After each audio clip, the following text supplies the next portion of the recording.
Καλησπέρα σας. Καλωσορίσατε στη συνέντευξη τύπου του Προέδρου της Δημοκρατίας κυρίου Νίκου Αναστασιάδη για τους 4 πρώτους μήνες της διακυβέρνησης.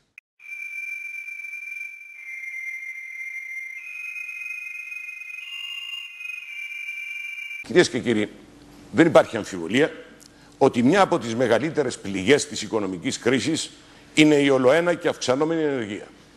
Προς αυτή την κατεύθυνση, μέσα από τις δράσεις που προωθήσαμε, διασφαλίστηκε η επαναπρόσληψη των ωρομιστίων, των συμβασιούχων εκπαιδευτικών και η εργοδότηση των αποφύτων των στρατιωτικών σχολών.